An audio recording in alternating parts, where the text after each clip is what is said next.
Seperti apa sebenarnya aliran dana serta peran Tom Lembong di pusaran kasus impor gula pada tahun 2015-2016? Kita tanyakan perkembangan paling baru pada jurnalis Kompas TV Niputu Trisnanda di Kejaksaan Agung Jakarta. Putu, jadi seperti apa peran Tom Lembong dalam kasus impor gula tahun 2015 hingga 2016? Ya, selamat malam, Audrey dan juga saudara. Memang sampai dengan saat ini peran dari Tom Lembong sendiri masih terus ditelusuri oleh Kejaksaan Agung secara detail dan juga rinci.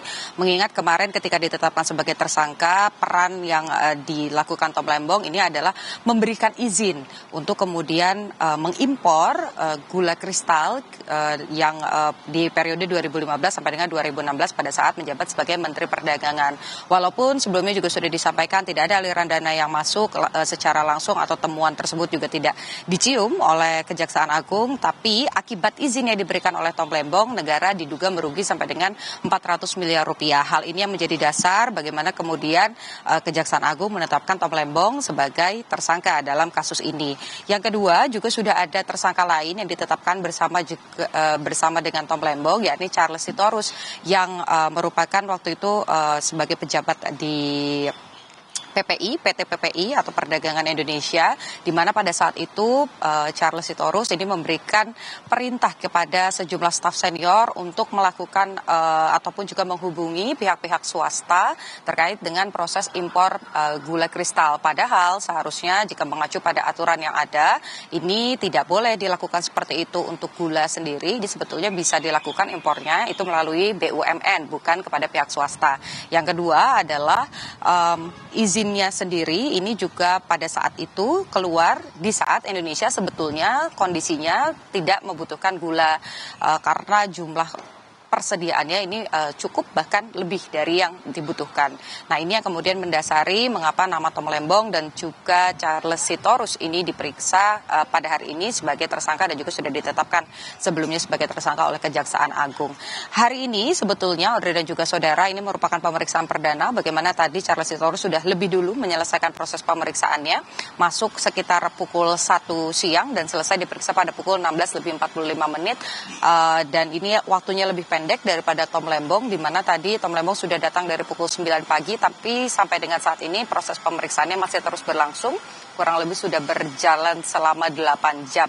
Kita juga tidak mendapatkan kisi-kisi, begitu kira-kira pertanyaan apa saja yang diberikan, karena tadi pada saat Charles Sitorus ini keluar dari gedung Kejaksaan Agung ketika sudah menyelesaikan proses pemeriksaannya ini bungkam, tidak menyatakan apapun, bahkan juga tidak menjelaskan bagaimana proses pemeriksaan yang dilakukan pada hari ini, apakah konfrontasi atau hanya diberikan beberapa pertanyaan saja. Ini tidak disampaikan, sehingga yang kita juga masih menanti sama-sama Audrey dan juga saudara adalah keluarnya atau selesainya pemeriksaan Tom Lembong pada sore hari ini, karena masih berlangsung kurang lebih selama 8 jam. Audrey. Ya, Putu, ini kan sampai dengan sekarang ada 2 orang yang ditetapkan sebagai tersangka. Apakah ada potensi untuk penambahan tersangka baru?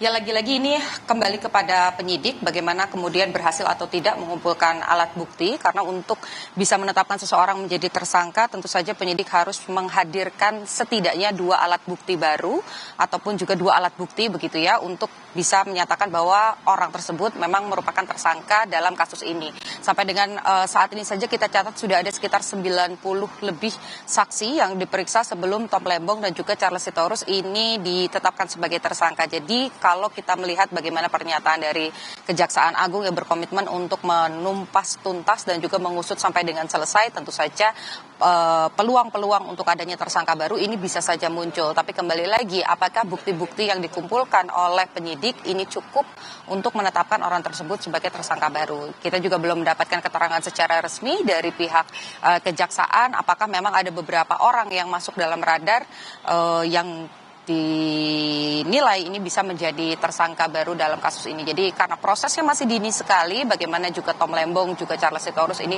baru menjalani pemeriksaan perdana, tentu saja nanti hasil dari pemeriksaan ini pun akan menjadi pertimbangan tersendiri bagi para penyidik untuk menentukan apakah ada tersangka-tersangka lain. Audrey. Hari ini untuk pertama kalinya setelah ditetapkan sebagai tersangka, mantan Menteri Perdagangan Tom Lembong diperiksa dalam kasus impor gula. Terima kasih melaporkan dari Kejaksaan Agung Jakarta, jurnalis Kompas TV Niputu Trisnanda.